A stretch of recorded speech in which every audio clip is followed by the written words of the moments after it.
You are Locked On Dodgers Postcast, part of Locked On Sports Los Angeles on the Locked On Podcast Network. Your team every day. Well, that was embarrassing. Even though it's not over yet, it's been over for quite a while. Welcome to the Locked On Dodgers Postcast on the Locked On Sports LA YouTube channel and the Locked On Dodgers podcast feed. I am Pete Fox, covering sports in LA dating back to 2007 for both ESPN LA and NBC Sports Radio. We are into the bottom of the ninth. Dodgers with one out. They put up 4 in the first and then went to sleep. It's 12-4 right now. And I don't think it'll get any worse than that as the Dodgers figure out a way to tie it, which seems impossible the way their offense went after the first inning. And I got to be honest, I feel like they're in a bit of a funk right now. I feel like they're scuffling. Even after last night's 6-5 walk-off win, pulled one out of their backside to win that one. They got blasted in the finale against the Giants. The only game they won in San Francisco was a extra inning miracle that they got hot in a half of an inning. And the other thing that really kind of is troubling me right now is that the pitching has been off, inconsistent. And it's not just the bullpen or just the starters. It's kind of both. So I'm not feeling good about where things are right now. Honestly, they got roughed up last night, but won the game. I like to talk about who deserves the win on occasion. Some of my former colleagues are like, it doesn't matter who deserves it. It's a matter of who gets it, right? Fair point. Dodgers didn't deserve to win last night, but they did, which is good. So I think that puts a different shine on the way they're playing of late, for sure. There was some excitement tonight in the first inning, but, you know, Shohei got on, Will Smith walked, Freddie Freeman went deep. That was cool. Felt good. And I tend to fall into the trap of, you got a 4-1 lead, pretty good shot at winning the game. Not the case. Not even close. It's 12-4, and they looked bad. I mean, the bullpen got pushed around tonight.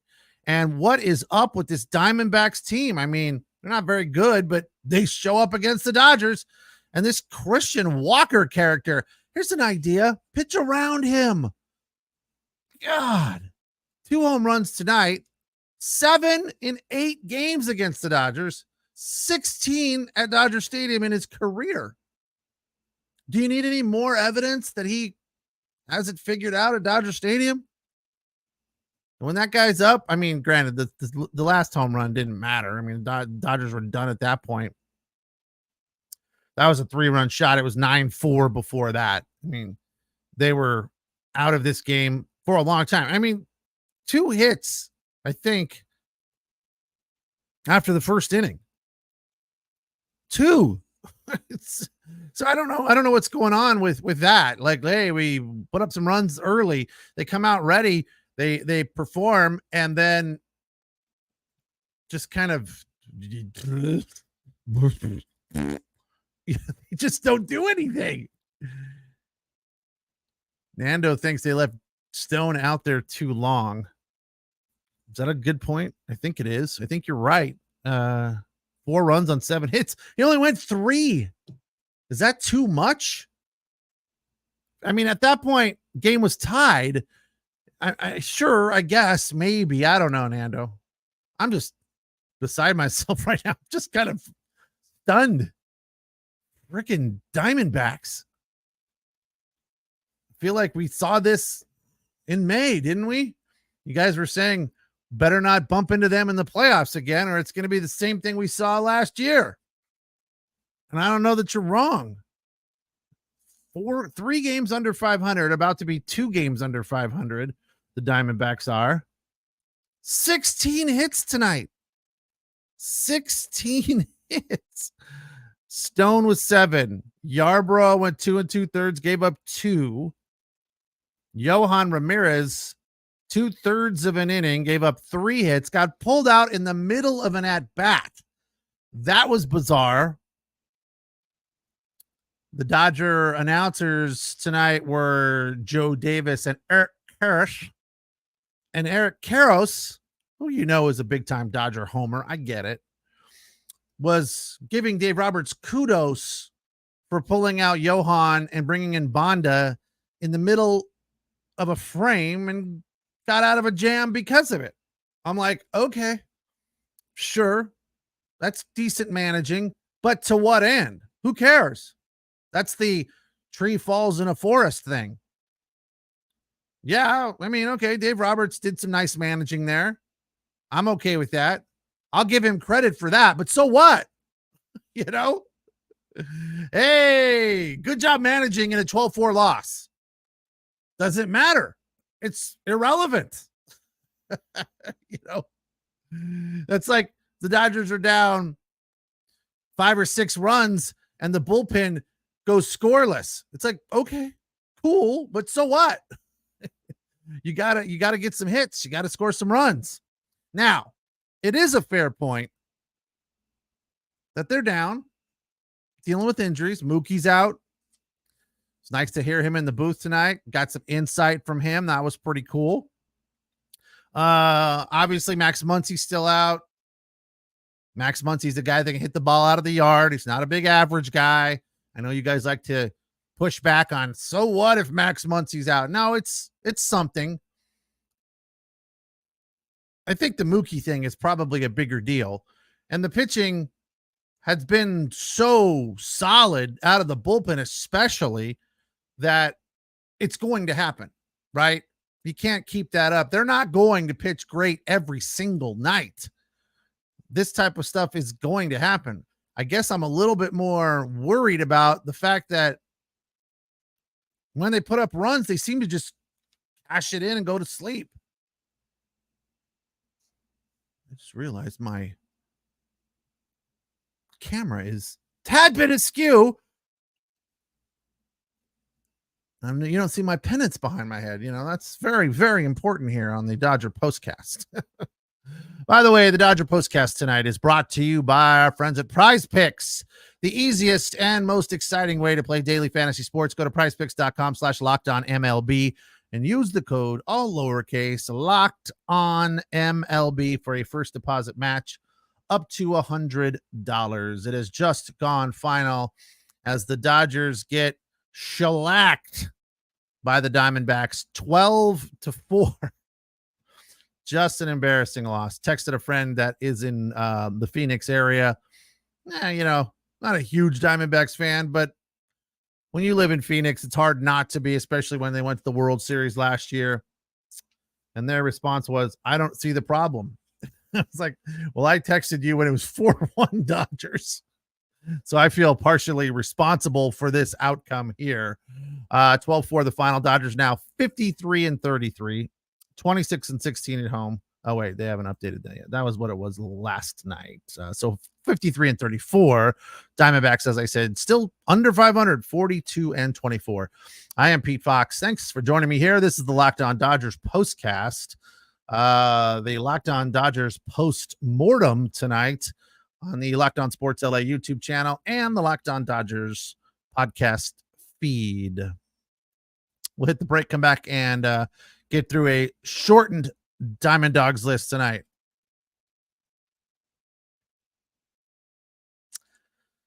Tonight's episode of the Locked On Dodgers postcast is brought to you by Game Time. Game Time has killer last-minute deals, all-in pricing, views from your seats, and their best price guarantee. Game Time takes the guesswork out of buying tickets. I've used it many times, and it's always been very good.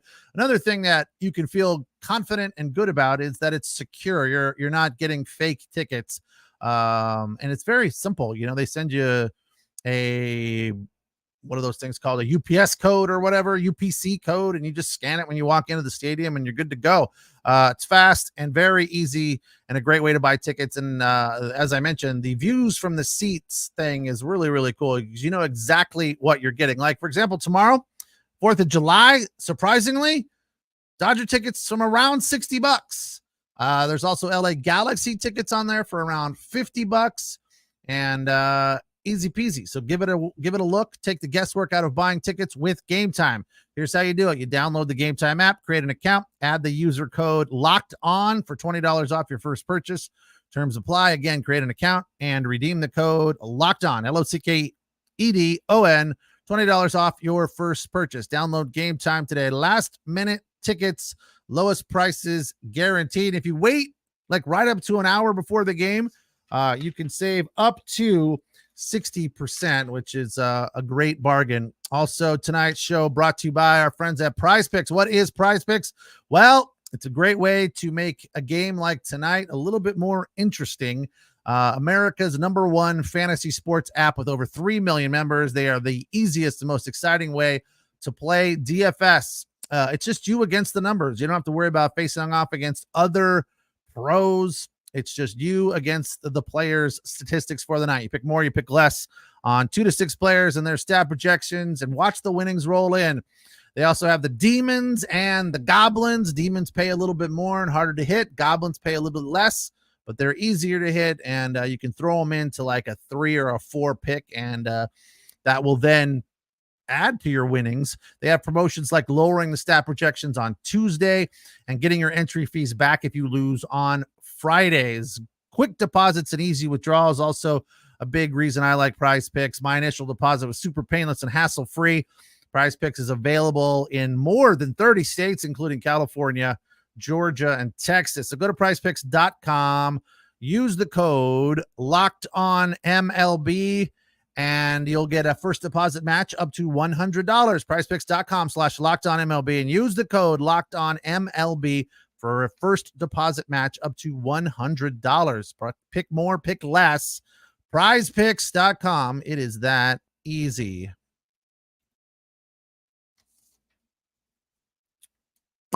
Dodgers, an embarrassing performance tonight. They got 4 in the first, and that would be it for them. 12 for the final. Gavin Stone was not good. It wasn't terrible, but he gave up 4 runs on 7 hits in 3 innings, 77 pitches. That was really his problem. And Mookie pointed it out when he was in the booth. He was like, look, the bottom line was he threw too many pitches in the first inning. He got into a jam right away, and that required him to elevate his pitch count.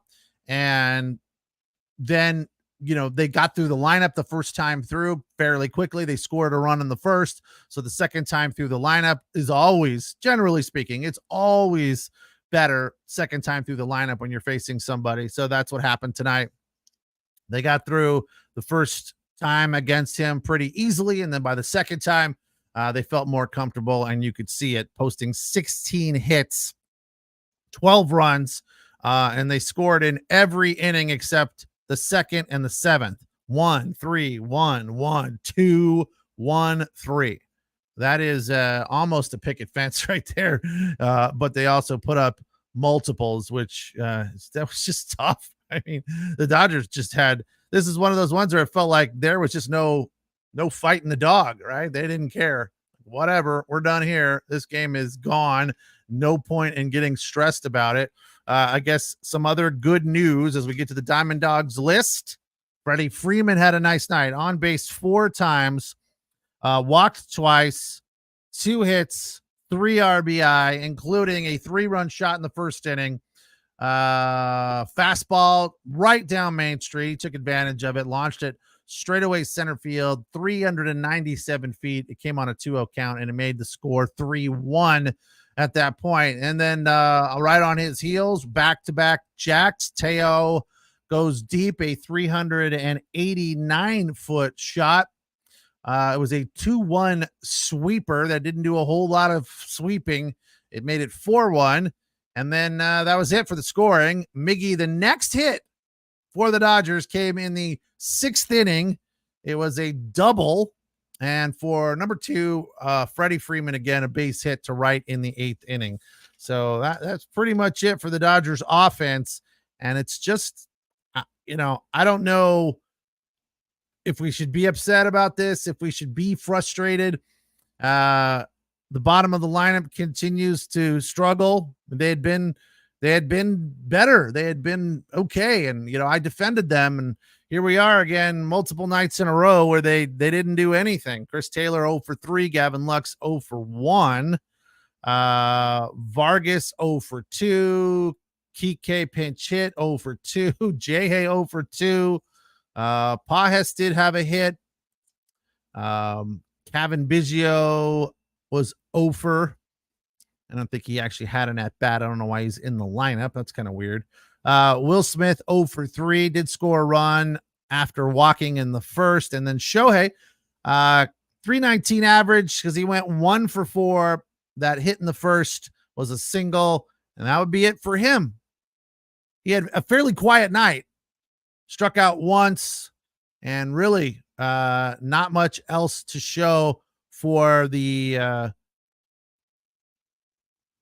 offensive performance from Shohei Ohtani tonight. Let's see what he did on the Ohtani ticker. Again, single, struck out swinging, line to right. That ball was hit hard. I remember that. And then he flied out to center, which was fairly routine.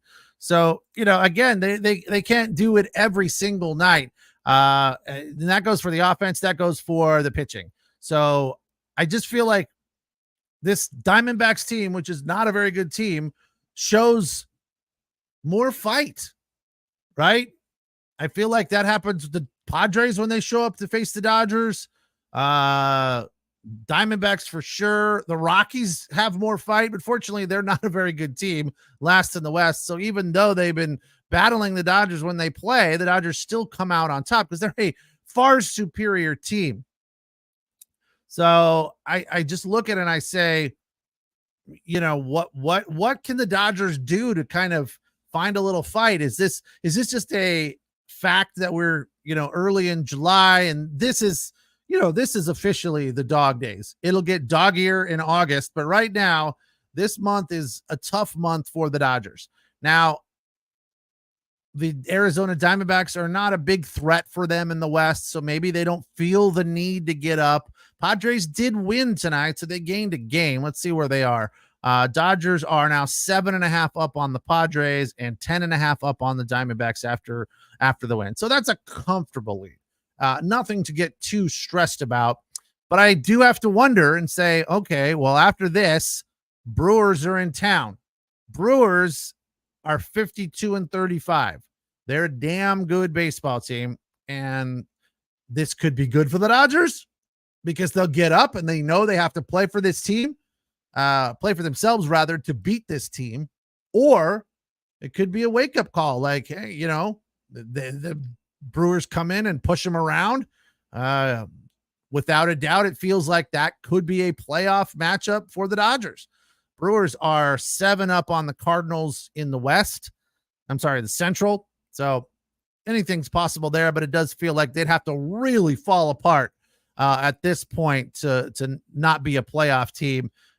Phillies still continuing to lead all of baseball with a 57-29 record. The Braves are 10 games over 500, but 9 back of the Phillies in the East. That's pretty crazy. So you just look and you say, all right, well, is it a factor of they're dealing with some injuries? The pitching still haven't seen Heidner hair of Gratterall, but they're talking about him. We feel like he could be right around the corner, as well as Joe Kelly. That's something that would be helpful for the Dodgers. I feel like ultimately their bullpen is not bad. I mean, you look at the overall stats, their offense still number 1 in baseball. Their bullpen still number 1 in baseball. So, here's a bad performance tonight, and maybe I hold them to too high a standard, and I shouldn't get too upset about what happens here. But, this is a feeling that a lot of people have from BC. If they played a series in October, I know who I'd expect to win. And why is that, though? Why is that? Why do you feel that way, BC? Why do a lot of people feel that way? I'm assuming you think that the Diamondbacks would win a series if they faced off in October. But are we assuming that Mookie's not back and Muncie's not back and Freeman hasn't done a little dealing and acquired a player or two, whether it's a pitcher or another bat or something? I mean, that's a fair point that they brought up tonight, that Andrew Friedman's always looking to make deals. So I don't feel like this is the team that we're going to have going into the postseason. Hopefully it gets better and hopefully it gets more healthy, and we can look back in early July and go, what in the hell were we worried about? But, Stone's been very good, so we can't complain too much about Stone, right? And to Nando's point from earlier, I mean, yeah, Stone wasn't great, and maybe Dave Roberts could have taken him out a little bit earlier, but he did get out of 2 bases loaded jams, and maybe that was writing on the wall. Hey, that's a sign of things to come. He got into a bases loaded jam in the first and gave up a run, got into another bases loaded jam in the second. Fortunately, he was able to get out of that one. So maybe there was some writing on the wall rather. And, Dave Roberts sat on his hands there and said, well, our offense is good. We can make a comeback. So let's see what happens. And the bullpen, again, has been good. So you have to feel somewhat confident, especially back at the Ravine. The games against the Giants, so obviously a little bit more on the line there for the Giants. Again, anybody that faces the Dodgers, it seems like the evil empire of the West has a little bit more importance on the game, a little bit more intensity, a little bit more focus, and the Dodgers are kind of the other way. They're like, look, we're 20 games over 500. We're 7.5 up in the West. We're cruising. So, and again, I feel like the Dodgers cruising into the playoffs, like, before anyone else with 7 games to play at the end of the season is not a good place to be. I would rather have them struggling at the end of the season, fighting, trying to find some momentum, trying to find a playoff intensity right at the end of the season, like the Diamondbacks were last year. That way, when they roll into the postseason, they'll be more prepared, more tuned in, if you will. So there's a long way to go. This was ugly. This was no fun, but it's going to happen. I'm Pete Fox. This is the Locked On Dodgers postcast on the Locked On Sports LA YouTube channel, the place to hang out whenever a game is done. And you can listen to us on the Locked On Dodgers podcast feed, wherever you find your podcast. Thanks for joining me. We'll hit the last break. And then when we come back, we'll talk about something that Mookie Betts mentioned during his time in the booth with Joe and Eric. Eric Kersh. What is this one? Booking.com. This episode of the Locked On Dodgers postcast is brought to you by Booking.com. With summer traveling heating up, especially travel for baseball games, it's time to explore those U.S. cities you've always secretly wanted to learn more about, but maybe didn't really have the impetus because they were the city of one of your rivals, like we were talking about over the weekend. San Francisco is a great city. We as Dodger fans are not a fan of the Giants or the Niners or the Warriors or the San Jose Sharks or anything that goes on north of Paso Robles. But it's a beautiful city. And the next time the Dodgers roll through there, which I believe is like September, it would be a great getaway destination. Hotels, bed and breakfast, vacation rentals, resorts, so much more on Booking.com. You might just find your perfect stay, even in your baseball rivals city. As I mentioned, I've got a little trip planned to Phoenix, hang out with some former colleagues, play a little golf in the dead of summer, and we are going to a Diamondbacks game. So that's going to be really cool. I love Phoenix. I love the whole area. I've never been to Chase Field, so I am excited to go check it out. From hotels that overlook stadiums like Petco, which is another great getaway city down there in San Diego to family-friendly resorts, Booking.com has so many choices across the U.S. for your summer travel this Major League Baseball season. The right stay can make you a fan of any U.S. city, even your rivals. Book today on Booking.com on the site or in the Booking.com app.